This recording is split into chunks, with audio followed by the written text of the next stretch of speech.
16h-18h sur Europe 1, Historiquement Vôtre. Stéphane Bern. Chaque après-midi dans Historiquement Vôtre vient ce moment de l'émission où je ne contrôle plus rien. C'est Bern to be alive. Oui, enfin le principe est simple, on va le rappeler quand même pour nos auditeurs. Une question sur l'histoire pour Stéphane, une autre pour Clémentine, une autre pour Stéphane, une autre pour Clémentine. Et on a tout prévu.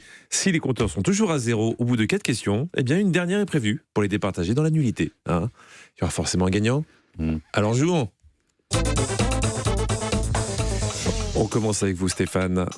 Si on compare le niveau de la ville de Chicago aujourd'hui et celui de 1856, c'est 2 mètres plus haut ou 2 mètres plus bas. En gros, est-ce que Chicago s'est affaissé ou surélevé par rapport à 1856? Ah oui. Vous ne l'attendiez pas celle-là, Non.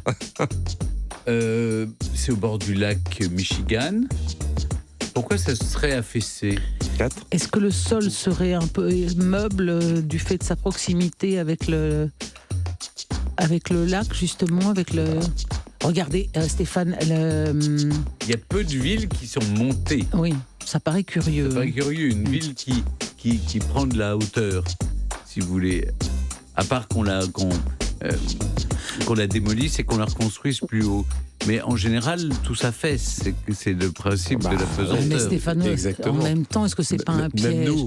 Est-ce qu'il vous dit 1856, c'est ça? 54. 1854. Est-ce qu'il n'y aurait pas, à un moment avant la construction des buildings de Chicago, est-ce qu'on n'aurait pas tout remblayé, histoire de bien sécuriser un sol un peu trop meuble?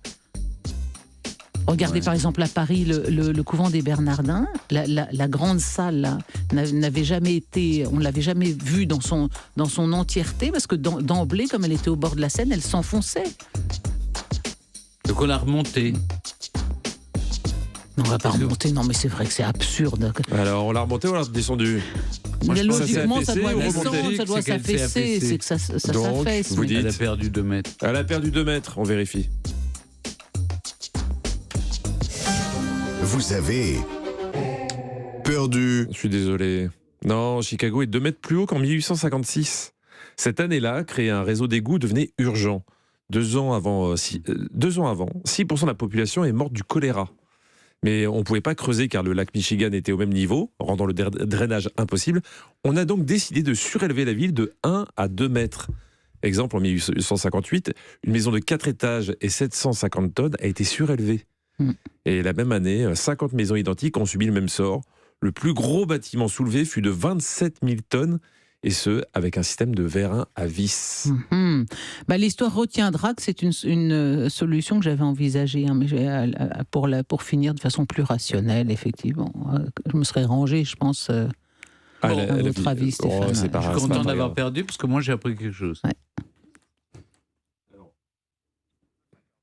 Ouais.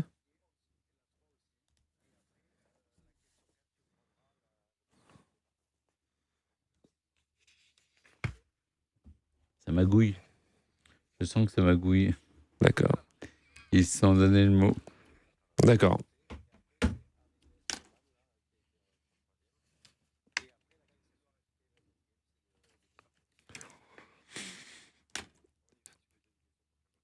Une question pour Clémentine maintenant. En 1984, même si vous aviez à peine 22 ans, Clémentine, peut-être que vous regardiez le Club Dorothée? Adieu, Non. foulard, adieu, madras, adieu, Grindor, adieu, collier chou, doudou à moi. Alors, Par cette contre, je chanson- connais la chanson. Ah, Hélas, hélas, c'est pour toujours. Ouais. Ah bah écoutez, ça va être très simple alors. Cette chanson, Adieu Foulard, Adieu Madras, est attribuée au cousin du marquis de Lafayette. Vrai ou faux? Oui, est-ce qu'il était le cousin de Lafayette? Mais je sais que c'est une chanson ancienne. Hélas, hélas. Et qui est le c'est pour cousin de toujours. Lafayette? Ah bah je peux pas vous le dire, sinon ça serait trop Bah, simple. Donc ça- c'est lui. Non, pas sûr, pas sûr. Vous savez que j'ai beaucoup de Cousin fausses Lafayette. informations. Je crois pas que ce soit Lafayette, mais il a pu avoir un cousin qui possédait des cannes à sucre aux Antilles ou à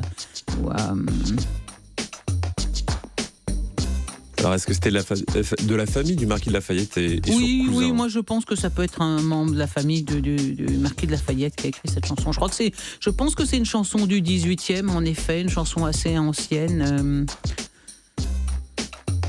Ah, on parle là-dessus? Oui, partons là-dessus. Allez, Vous avez gagné. tout à fait. Vous connaissez le nom, j'imagine? Dites-moi. François-Claude de Bouillé. Il a été gouverneur de la Guadeloupe de 1769 à 1771. Oui. Grand fan de Louis XVI quand ce dernier s'enfuit. Il tente de rejoindre le marquis de Bouillé à Montmédy. Et si vous voulez tout savoir d'ailleurs sur la folle cavale de Louis XVI, je ne peux que vous conseiller de regarder cette histoire. Voilà, c'est La pour fuite à ça Varennes. vous étiez censé le savoir. Ouais. Et voilà, ce soir. Montmédy, c'est là qu'il allait. Il n'allait pas à l'étranger. Oui. Hein.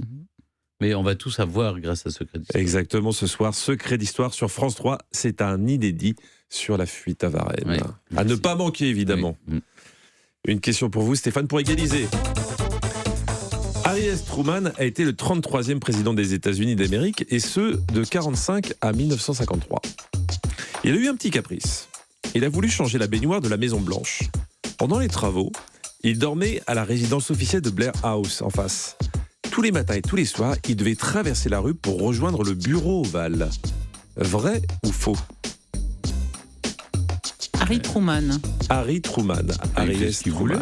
Truman. Bon, écoutez, alors il a fallu faire des travaux qui l'empêchaient de dormir dans sa chambre et d'accéder à sa baignoire. C'est parce qu'il avait voulu. Moi, ce que je vous propose, c'est qu'il a fait tout ça parce qu'il a voulu faire changer la baignoire de la Maison Blanche. Mais c'est une affirmation. vous C'est essayez. une J'ai question. l'impression d'être en garde à vue avec vous. C'est terrible. C'est une affirmation que oui. Oui, il a fait changer la baignoire. Il a Ah fait non, changer la baignoire. question, c'est est-ce qu'il Enfin, t'a dit... non, c'est pas une affirmation. C'est que il allait dormir en face. Mais est-ce que c'était à cause de la baignoire? Non, Oui je ou crois non? pas. Je crois pas. Voilà. Je crois pas que ce soit à cause de la Non, ils ont baignoire. dû regarder s'il n'y avait pas Non, des il y avait- micros, il y a eu un des autre infiltrations, problème. Il y a des eu un autre espions, problème. des... C'est attendez. pas la baignoire. C'est pas la baignoire. Non. Vous êtes sûr? Oui, On n'insiste pas. on n'insiste pas. Alors on écoute. Vous avez gagné. C'est pas la baignoire. C'est pas la baignoire. Non, Truman, pendant 2 ans, a effectivement dû vivre en face de la Maison-Blanche et traverser la rue pour aller travailler, mais pas à cause d'un caprice. En août 1948, c'est le plancher de sa salle de bain qui s'est effondré. Il y a eu de très lourds travaux de 1949 à 1951. Mhm. 2 ans pour faire une salle de bain, c'est une belle Oui. salle de bain quand même. Clémentine, vous pouvez peut-être gagner ce quiz. Alors, une question, je vous l'avais promis, une question sur les départements. Alors, certains à travers l'histoire ont changé de nom. Je parle de nos départements. Il y a eu la Charente inférieure, la Loire inférieure et la Seine inférieure. Oui. Vrai ou faux? À tous les trois. La Seine inférieure. C'est la Seine inférieure qui me surprend le plus. La Charente inférieure, la Loire intérieure. La Loire. Non, la Charente inférieure, la Loire inférieure et la Non, Seine inférieure. la Seine inférieure me dit rien, moi, Stéphane. Moi, c'est la Charente inférieure qui me dit rien. Mais bon. Eh ben, je réponds non. Vous répondez Il non. n'y a pas eu, je sais pas, la Seine inférieure. La Seine inférieure. Je pense qu'on aurait mal pris que le fleuve qui passe dans la capitale est un département inférieur. D'ailleurs, en réalité, c'est valable pour tous les départements. La Seine inférieure. La Loire inférieure, oui. Charente inférieure. De toute façon, cette question est un bloc. C'est oui ou non, on a eu des départements Exactement, avec des... c'est un bloc, on ne peut pas les dissocier. Alors à ce moment-là, oui, il y a eu en effet la Charente inférieure, la Loire inférieure, oui. Le cheminement de votre pensée, des fois, m'échappe. En fait, non, mais oui. Mais je respecte. Hein. Écoutez, vous dites quoi alors? Je dis oui. Vous dites oui. Vous avez perdu. Alors, oui. Bah non, elle a gagné. Vous avez encore gagné. Vous avez gagné. La Charente inférieure est devenue maritime en 41. La Seine inférieure est devenue aussi maritime en 1955. Et la Loire inférieure est devenue atlantique en 1957. C'est marrant, pourquoi pour la Seine ça? Vous, c'est la Charente qui vous Oui, paraît ça me paraissait curieux. bizarre, oui. Ouais. Eh ben bravo Clémentine, c'est une victoire. Bravo, Merci, Clémentine. public. Et à demain.